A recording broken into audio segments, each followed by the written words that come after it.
முக்கியம், சுத்தம் ரொம்ப முக்கியம். அதை விட ரொம்ப பரிசுத்தம் முக்கியம். ஆனால் தேவன், நம்முடைய தேவாதி தேவன் நம்மகிட்ட எப்படி இருக்காரு? அவர் பரிசுத்தம் உள்ளவராக இருக்கிறார். அவர் என்ன சொல்றாருன்னா, நான் உங்களை பரிசுத்தமாக்குகிற கர்த்தர். அல்லேலூயா.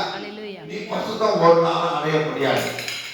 நீ பரிசுத்தம் ஒரு நாள் அடைய முடியாது. ஆனால் பரிசுத்தம் பண்ணுகிறோம் நான் தான். அப்ப நான் என்ன சொல்லணுமா? நான் உங்களிடத்தில் என்னுடைய இதயத்தை ஊற்றுகிறேன் ஆண்டவரே. நான் என் இதயத்தை ஒரு சமூகத்துல ஒப்படைக்கிறேன். என் இதயத்தை நான் முழுசா தரேன். தந்துட்டா நம்ம வேலையை நம்ம எப்படி செய்யணும்? கூட்டாட்டமான ஒரு கேள்வி.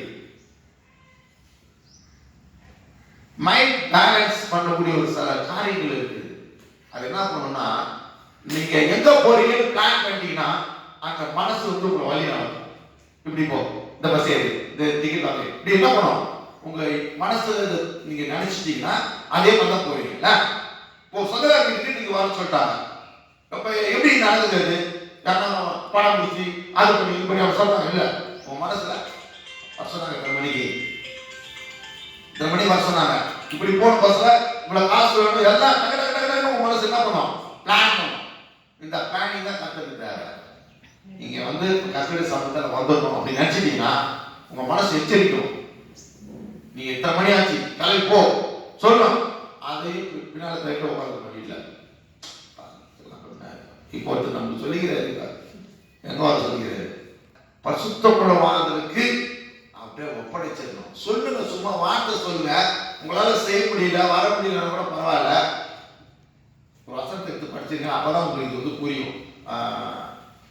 ரோமர் 10ஆம் அதிகாரம் 10 நினைக்கிறேன்.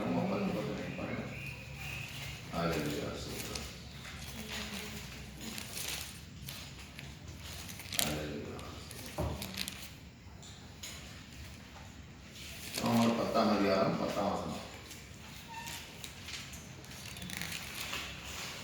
10 ஆமாமா.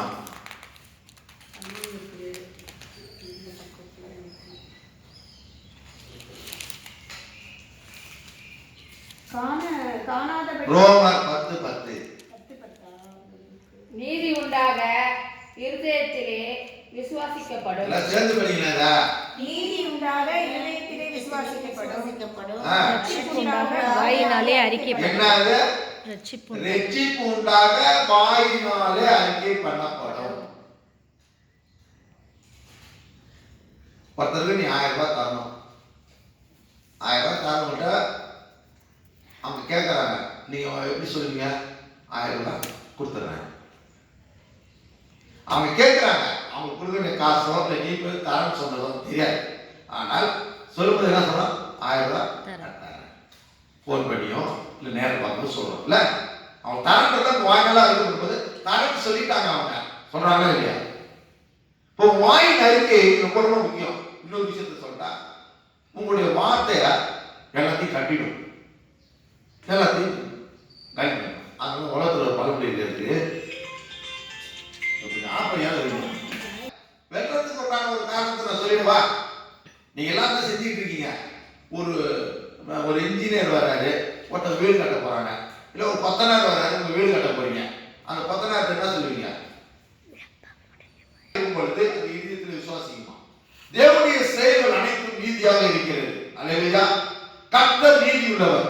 அவர் நீதிமான்களை ஒருபோதும் கைவிட மாட்டார். கர்த்தர் நீதி செய்கிற தேவன். அவருக்கு காத்திருக்கிற அனைவரும் பாக்கியவான்கள். ஏசேத்து சொல்றார்.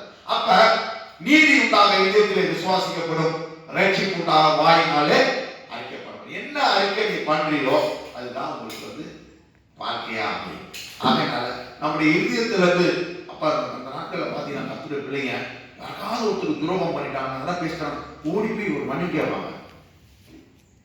இப்ப அந்த பிள்ளை சொல்லி சாட்சி வந்தது, அவர்கிட்ட ரொம்ப நாள் பேசவே மாட்டான், நான் பேசிட்டேன். அதான் ரட்சிப்பு நான். ஆனா உலகம் கேவலமா நினைக்கும். அவங்கள்ட்ட பேசலாமா? அவங்க இப்படிலாம் பேசினாங்களே. என் வாழ்க்கையில் நிறைய நடந்தது. ஒருத்தர் என்ன பண்ணேன், நான் மெக்கானிக்கா இருக்கும்போது ரொம்ப மொத்த ஆகுது, கொஞ்சம் ஒரு மாதிரி நல்லதுதான் பண்ணேன், தப்பா பேசினாங்க. நீங்க வந்து கர்த்தருக்கு காணிக்க, தசம்பாகம் கர்த்தருக்கு நான் கொடுப்பேன், அன்னதானம் பண்ணுவேன், எல்லாருக்கும் நான் கொடுப்பேன் சொல்றதெல்லாம் காட்டிலும் நீங்க முதல் நீதியா நடக்க வேண்டும். அல்லேலூயா. ஏன்னா நீதி உள்ளவர் அப்படிதான் வேதம் சொல்லுகிறது. ஆனா சொல்லப்பட்ட 2 வசனங்கள் மட்டும் படிச்சுட்டு நம்ம ஏசாயா புத்தகம் உங்களோடு கர்த்தர் பேசுவார் 57ஆம் அதிகாரம்.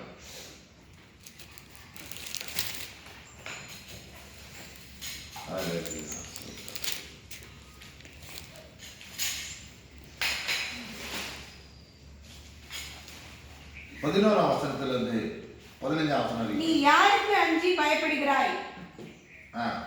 நீ பொய் சொல்லுகிறாயோ? பொய் சொல்லுகிறாயே.